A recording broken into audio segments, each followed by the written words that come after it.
So when the Muslims went to Africa, they went into cultures that had many, many Jahiliyyah practices.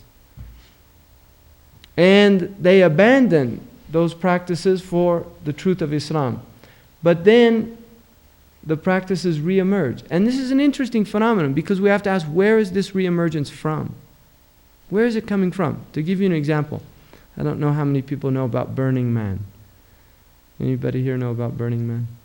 Burning Man is a phenomenon in California that started, I think, about 10 or 15 years ago, where a man who had lovelorn troubles, he'd lost his girlfriend or something, and somebody told him, we should do something to get your mind off this. So they decided to build a 40-foot man of wood and burn him.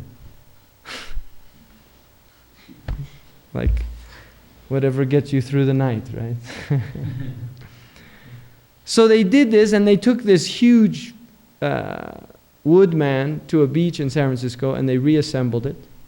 And there was this huge man, and then they put gas and lit it on fire. And suddenly everybody on the beach came, and it happened to be the time of the solstice. All these people came onto the beach and they recognized something amazing's happening here. In fact, one woman actually put her hand into the fire and got severely burnt, touching this burning man. And this became a ritual that was repeated now every year. The last one that was, I think, is somewhere near Barstow or something. There were over 20,000 people there. And it's like a Dionysian. It's become like this cult, Dionysian cult. In New Mexico, it's the Zobra.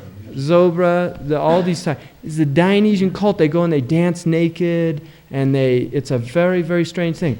But the burning man is wicker man. You see, the pagans in Europe used to do this same thing. Build this huge man from wicker and fill it with offerings to their pagan gods and burn them. It was a ritual they did around the solstice. So where does that emerge from? For the Muslims, we would say this is Shaitan bringing back his gifts to the culture. Really, there's something within the human condition where these things reemerge again and again. And the thing about Shaitan, which is interesting, is he is not original. Shaitan doesn't come he's always coming with the same thing. They slightly change and there'll be variations of them and things.